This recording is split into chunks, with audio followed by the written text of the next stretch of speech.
سمجھ میں نہیں آ رہا ہے کہ جمہوری قانون کے نفاذ پر خوشیاں منائیں یا ہمارے دستور ہند کی اڑائے جا رہے دھجیوں پر ماتم کریں.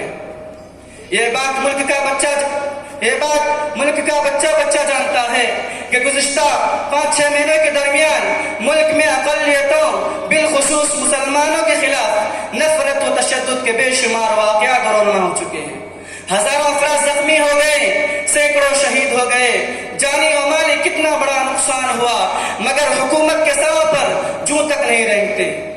ایسے نازک وقت میں ملک کے مسلمان ہی نہیں، تمام انصاف پسند شہریوں کو ذمہ داری ہے کہ وہ ملک کی جمہوریت کی بقا اور دستور کی حفاظت کے لیے بلا تفریق مذہب و ملت باہمی اتحاد سے ہر ممکن کوشش کریں، کیونکہ ملک کی موجودہ صورتحال بڑی خراب ہے.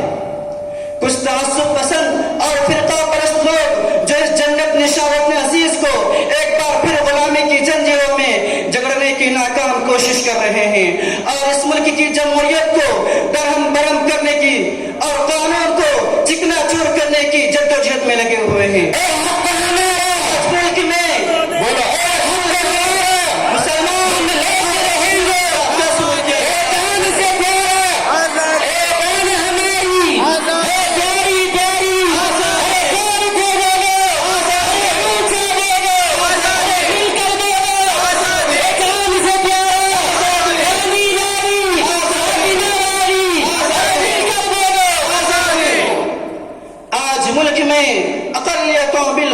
مسلمانوں کے ساتھ کیا سلوک کیا جا رہا ہے.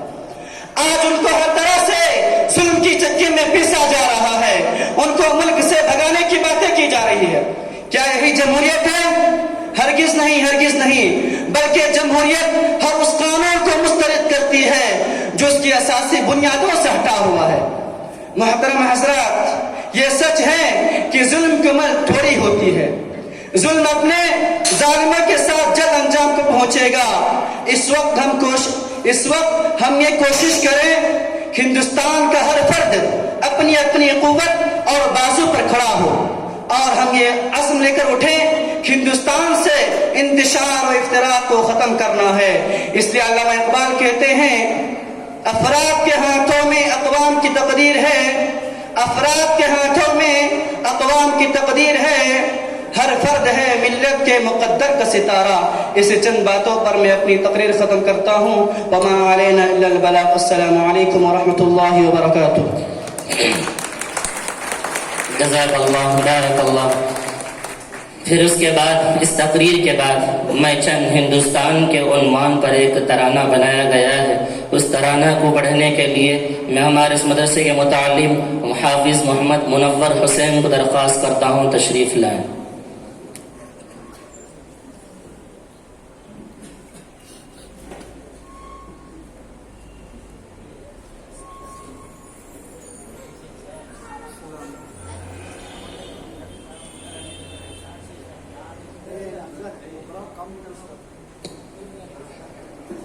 السلام علیکم ورحمۃ اللہ وبرکاتہ.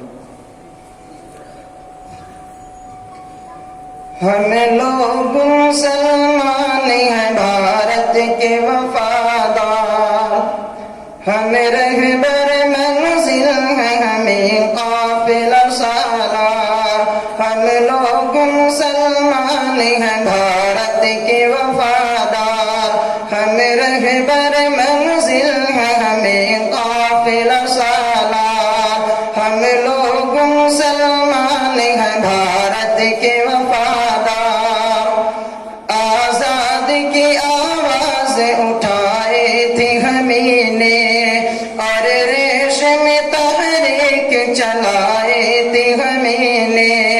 باپوں کی صدا اونچی اٹھائی تھی ہمیں نے. اس ملک کی تقدیر جگائی تھی ہمیں نے.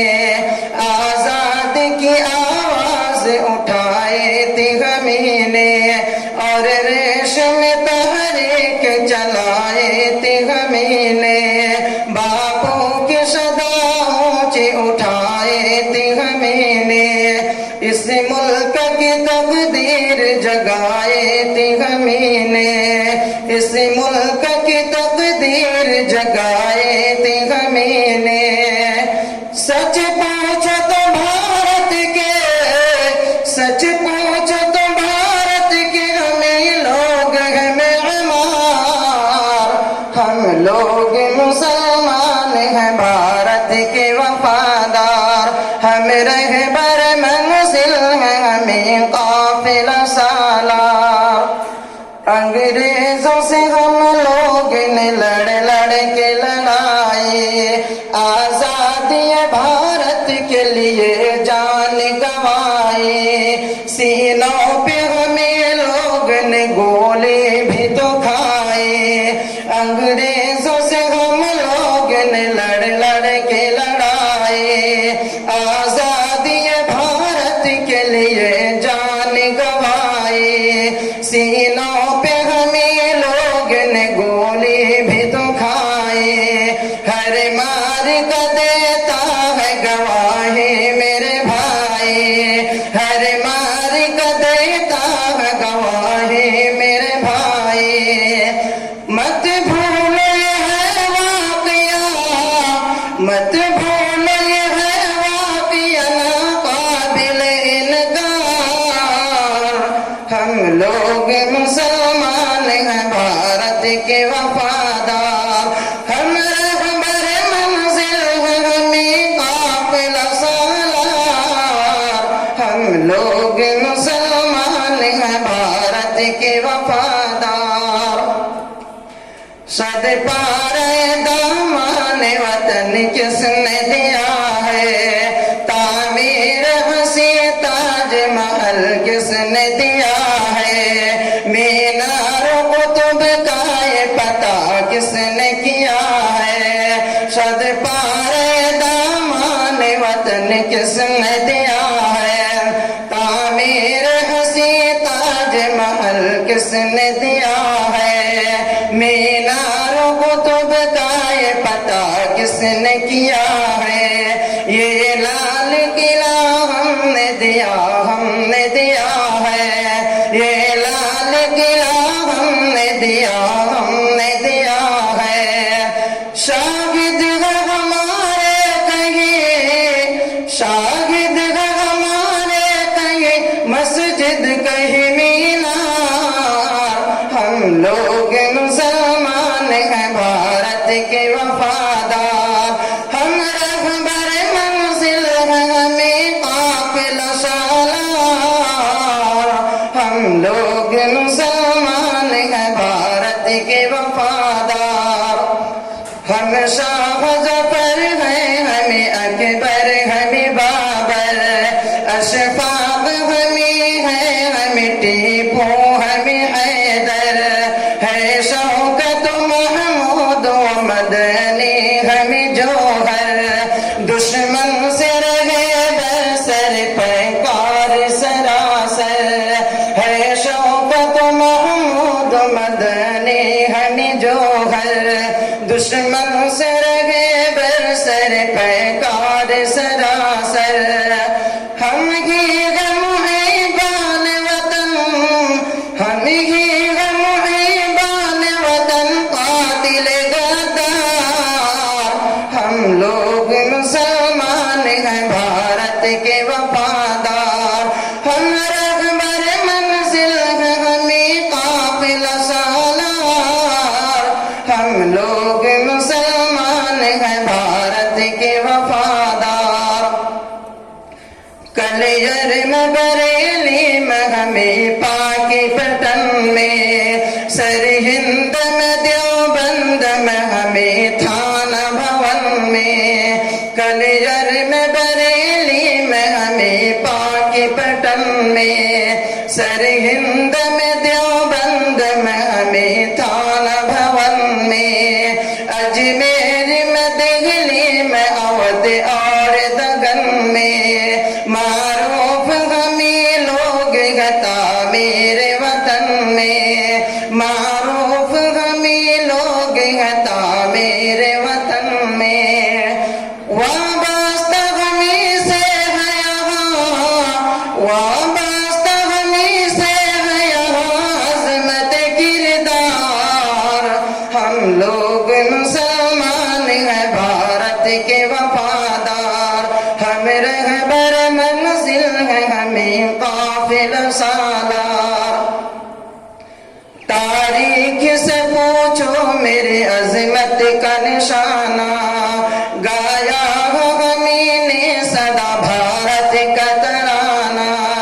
تاریخ سے پوچھو میرے عظمت کا نشانہ، گایا ہمیں نے صدا بھارت کا ترانہ۔ کرگل میں بھی ہم لوگ رہے شانہ بشانہ، ہم نے ہی مخالف کو بنایا ہے نشانہ۔ تاریخ سے پوچھو میرے عظمت کا نشانہ، گایا ہمیں نے صدا بھارت کا ترانہ۔ کرگل میں بھی ہم لوگ رہے شانہ بشانہ، ہم نے ہی مخالف کو بنایا ہے نشانہ۔ انصاف سے کہہ دو یہاں، انصاف سے کہہ دو ہے یہاں کون وفادار۔ ہم لوگ مسلمان ہیں بھارت کے وفادار، ہم رہبر منزل ہیں ہمیں قافلہ سالار۔ ہم لوگ مسلمان ہیں بھارت کے وفادار۔ سچ بولو کہ اندراج کی ہتیا کیا کس نے، راجو کو بھی بم سے ہے اڑایا بھلا کس نے، نہرو پہ بھی پستول چلایا بھلا کس نے، نہرو پہ بھی پستول چلایا بھلا کس نے۔ باپو کا ہوا قتل تو آخر کیا کس نے، باپو کا ہوا قتل تو آخر کیا کس نے۔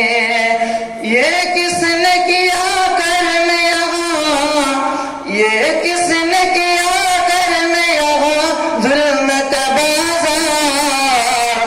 ہم لوگ مسلمان ہیں بھارت کے وفادار، ہم رہبر منزل ہیں ہمیں قافلہ سالار۔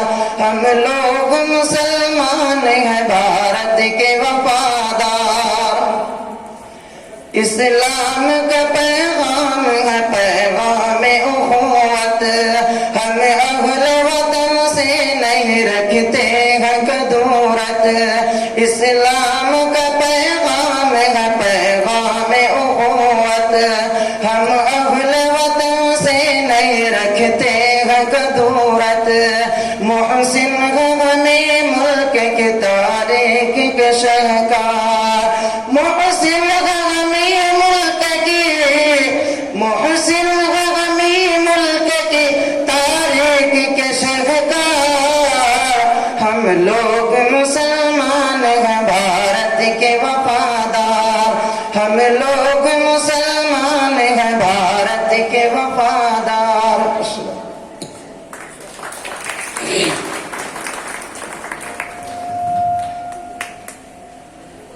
حضرت محترم، جیسا کہ آپ حضرات اس ترانے میں بغور سماعت فرمائے ہوں گے کہ اس ملک کو آزاد کرنے کے لیے مسلمانوں کا کتنا بڑا رول رہا، ان کا اس کے اندر کتنا بڑا حصہ رہا۔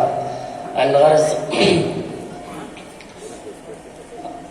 وطن عزیز کو آزاد کرانے میں زبردست قربانیاں پیش کی گئیں اور ظلم بربریت کی ایک طویل داستان لکھی جائے گی جس کا ہر صفحہ ہندوستانیوں خصوصاً مسلمانوں کے خون سے لت پت ہے۔ جذبہ آزادی سے سرشار، سر پر کفن باندھ کر وطن عزیز اور اپنی تہذیب کی بقا کے لیے بے خطر آتش افزنگی میں کودنے والوں میں مسلمان صف اول میں تھے۔ قارئین، لیکن جانے میرے وطن کو کس کی نظر لگ گئی ہے، پورے ملک میں بد امنی اور بے چینی بڑھتی چلی جا رہی ہے۔ کچھ لوگوں کو یہاں کا میل جول ہندو مسلم اتحاد بالکل پسند نہیں، حالانکہ یہاں مختلف افکار و خیالات، تہذیب و تمدن کے لوگ بستے ہیں۔ یہی تنوع اور نگارنگی یہاں کی پہچان ہے۔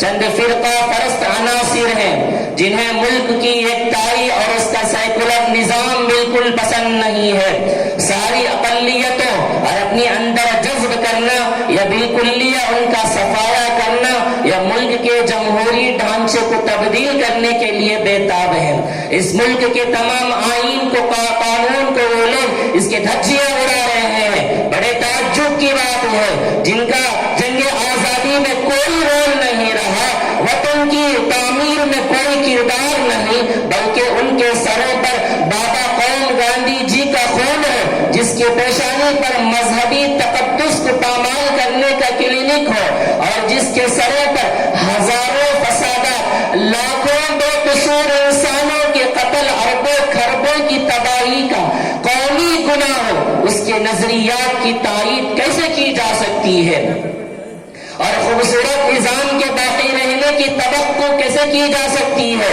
جبکہ ملک اس وقت ایک تخت تجربے سے گزر رہا ہے. عنقریب ملک بھر میں حتیٰ کہ مدارس میں بھی پورے جوش و خروش کے ساتھ کیا اور جشن جمہوریت منایا جائے گا. ایک کاش آئین کے تحفظ, جمہوری اقتدار کی بقا کے لیے اور عناصر و فکر کو پابند سلاسل کیا جاتا ہے. ایک کاش گنگا جمتی تہذیب کی لاج رکھی جاتی, اقلیتوں خصوصاً مسلمانوں کے خلاف آگ اگلنے والی زبانوں پر بریک لگائی جاتی اور دائیں گو چستی کے خوابوں کی تعمیر ڈھونڈنے کا عزم کیا جاتا. کیا کیا لاکھوں میں چاہتا ہوں علامہ کی اس شعر سے اپنے قلم کو, اپنے بات کو ختم کروں. سارے جہاں سے اچھا ہندوستان ہمارا ہے, بلبلے ہیں اس کے اے گلستاں ہمارا. اس ملک کو, اس تہذیب کو آگے بڑھانے کے لیے, اس ملک کے آزادی کے لیے اس میں سب سے بڑا رول کس کا رہا؟ بتائیے, زور سے بتائیے. اس ملک کی آزادی کے لیے, اس ملک کی بقا کے لیے, آزادی کے لیے یہاں سب کچھ مل کر ہے. عیسائی ہے, ہندو ہے, بدھ مذہب ہے, ہر سب کچھ اس کے اندر ملے جلے ہیں. سب بھائی بھائی بن کر بیٹھے ہیں. ان کے اندر نااتفاقی لانے کی کوشش کر رہے ہیں. ہم اس کو بالکل پسند نہیں کریں گے. یہ ہمارے ملک کے لیے بالکل نہیں چاہیے. ہم لوگ آپس میں مل کر رہیں گے. بتائیے, مل کر رہیں گے ہم لوگ. ٹھیک ہے, اسی کے متعلق میں انگریزی میں تقریر کرنے کے لیے ہمارے اس مدرسے کے ایک متعلم ہیں حضرت محمد معین الدین کو دعوت دیتا ہوں. وہ اپنی تقریر کو انگریزی میں بتائیں گے پوری تاریخ کے ساتھ حالات کو رکھتے ہوئے. آپ حضرات بغور سماعت فرمائیں.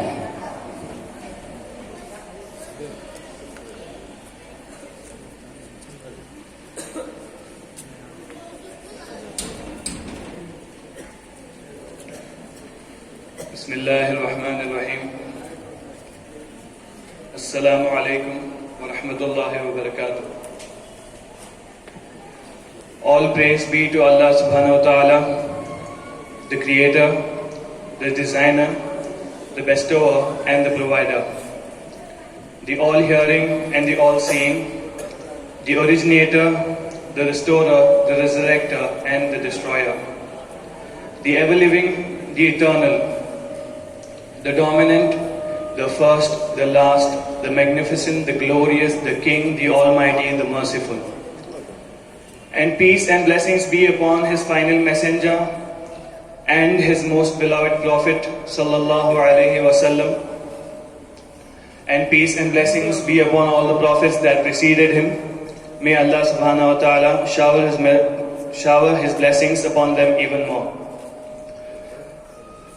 I welcome my respected teachers, our beloved guests and my dear friends. We have all gathered here today for one reason, and that is the event that happened 70 years ago.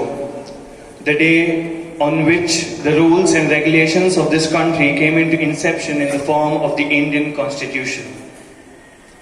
The day was a Thursday and the date was same as today, but the occasion was the first of its kind. It was India's very first Republic Day. There was excitement in the air all over the country. The rich, the poor, the blacks, the whites, the Hindus and the Muslims were all to rejoice to welcome the constitution which had been long in the making for 2 years, 11 months and 18 days. But even though the constitution had been written in about 3 years, it had been actually fought for almost 200 years, as every single citizen of pre-independent India, may it be a Hindu, a Muslim, a Sikh, or a follower of any other faith, waged an all-out war against the British with all their strength and all their property, with all their soul and all their body, with one single goal in mind.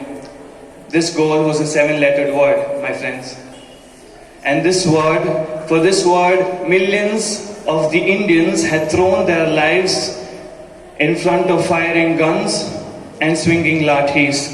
This word was a dream of our great leaders like Mahatma Gandhi and Maulana Hussain Ahmad Madani. The goal, the word, and the dream was freedom, my friends. And freedom was attained on the 15th of August 1947. India was free again, but it was still lacking. For it had no rules of its own to govern itself with, only the ones that our oppressors themselves had made for us. Hence it was decided that until our constitution came into existence, the Government of India Act by the British would still be in place. Thus sat a committee of 299 people in a total of 11 sessions, and together they studied the different constitutions of the world. At the head of this committee sat the most secular person of this country, the oppressed, Dr. Bhim Rao Ambedkar. Together they studied the different constitutions of the world and kept the diverse situations of the people of this country in mind, and they drafted the longest constitution of a sovereign country. And that is how came to be a law that promised protection to all under it, which promised freedom to all under it, and which promised justice to all under it. It promised to provide absolute justice whilst being blind to the power that the rich wielded, and being sensitive to the plight that engulfed the poor. In a metaphoric sense, our constitution was meant to be a blanket that wrapped around the entire country, keeping it warm and keeping it safe. And the fabric of this blanket was democracy, secularism, freedom, justice, culture, and respect. But what a strange age we have arrived at today, when the people in power are trying to remove this blanket. They're trying to burn it right before our eyes, even though the freezing winter is visible for the naked eye to see.